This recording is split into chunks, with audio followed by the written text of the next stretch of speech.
सौभाग्य है। हजारों साल से भारत की जो पहचान थी, भारत उस रूप में स्थापित होता आया है। और मुझे इस बात की और खुशी है कि हमारी विरासत हमको विश्व गुरु की तरफ निश्चित रूप से बुला रही है। आज नहीं तो कल ये अपना अमृत काल हमको विश्व गुरु की तरफ ले जा करके सार्थक दिशा में एक कदम बढ़ाने के लिए मजबूर कर रहा है और हम अपने चमत्कारिक रूप से आगे बढ़ रहे हैं। मुझे इस बात की प्रसन्नता है कि वर्तमान के समय में जब हमने स्वतंत्रता के 75 वर्ष पूरे किए, हमारे सौभाग्य की बात है गणतंत्र के 75 वर्ष पूरे हुए, सुप्रीम कोर्ट ने अपनी स्थापना के 75 वर्ष पूर्ण हुए। ऐसे में विधायिका, कार्यपालिका, न्यायपालिका, मीडिया सभी के साथ राष्ट्र प्रथम ये जो दृष्टि माननीय मोदी जी के नेतृत्व में रखी है, ये हम सबको निश्चित रूप से अपने लोकतंत्र में आस्था और बढ़ाने के लिए हमारा मन में विश्वास मजबूत करती है।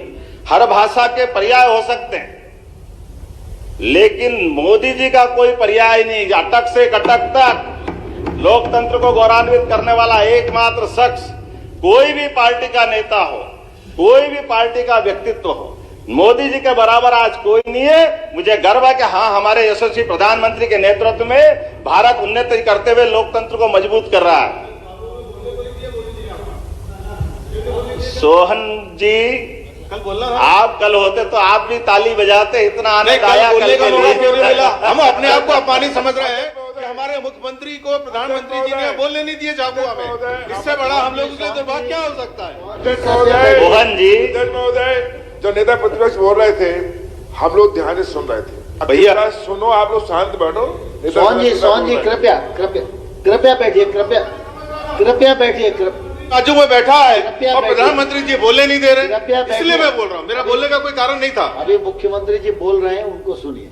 अभी मैं इस बात का जवाब नहीं देना चाहता हूं, लेकिन आप ये बात जानना कि माननीय प्रधानमंत्री की मौजूदगी में जो खास करके माननीय अध्यक्ष महोदय, मुझे किसी का जवाब देने के बजाय आपसे ही बात करना, ये सदन की मर्यादा भी है। मैं कल प्रधानमंत्री की मौजूदगी में जो इतिहास बना, इसी 2 माह से कम समय की सरकार ने टंट्या मामा के माध्यम से आदिवासी अंचल को जो विश्वविद्यालय देने का काम किया है, वो हमारे अपने ये गर्व और गौरव प्रधानमंत्री की मौजूदगी में मिला। मैंने छोटा सा निवेदन किया था कि माननीय प्रधानमंत्री जी, यद्यपि हमको समय कम मिला और मुझे इस बात की खुशी है, उन्होंने 1 बार नहीं 2 बार मौका दिया। एक हुकुमचंद मिल का आपने विषय निकाला, मैं आगे उसका भी जवाब दूंगा, लेकिन कल का हमारा उनका आना और टंट्या मामा के माध्यम से संक्षिप्त समय में विश्वविद्यालय का बनना और बन के इसी सत्र से चालू करना, ये वाकई सौभाग्य की बात है। मैं माननीय प्रधानमंत्री जी को आभार मानता हूं कि बहुत भारी व्यस्तता के बावजूद भी ये मौका हमको दिया है। मैं आज के इस अवसर पर विश्वविद्यालय आदिवासी क्षेत्र में नहीं मिला, खरगोन में मिला है। आदिवासी बाहुल बड़वानी जिला, झाबुआ जिला और धार जिला था साहब। अब इसका क्या इलाज है? आदिवासियों के लिए जनमन योजना में करोड़ों रुपए उन्होंने दिया। ये हमारे सम्मान की बात है। ओम प्रकाश जी प्लीज, मुख्यमंत्री जी बोल रहे हैं भाई।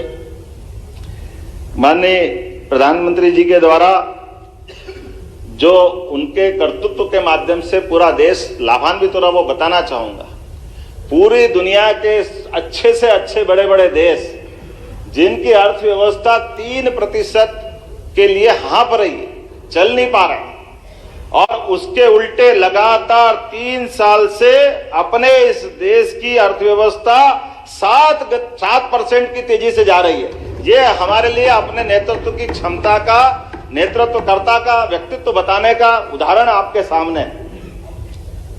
मैं इस बात को इसलिए उल्लेख खास करना चाहता हूं कि माननीय प्रधानमंत्री जी के माध्यम से कितने प्रकार के क्षेत्रों में काम किए जा रहे हैं।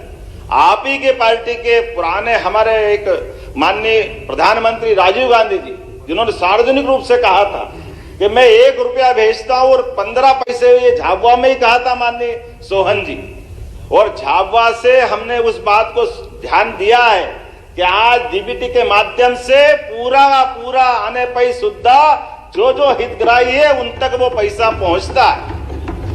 100% जो पैसा पहुंचता है, ये इस बात का जवाब है। आज 10 साल के माननीय मोदी जी के रिकॉर्ड कार्यकाल के अंदर कोई भी घोटाला, कोई भी भ्रष्टाचार, कोई घटनाक्रम, उसके उल्टे हमने सबने देखा, माननीय मनमोहन सिंह जी जो प्रधानमंत्री थे, कितने मंत्रियों को इस्तीफा देना पड़ा, उनको क्यों जाना पड़ा? क्योंकि ये दोनों कार्यकाल की तुलना का समय है, 10 साल उनका, 10 साल इनका। आज अपन जब बात कर रहे हैं, इसलिए हमको माननीय मोदी जी का गुणगान तो करना ही पड़ेगा। और मोदी जी का गुणगान करने के लिए हमको मालूम है, एक नहीं, दो नहीं, लगातार कितने प्रकार के, कोई ऐसे निर्णय ले सकता था क्या? आज बताइए, धारा 370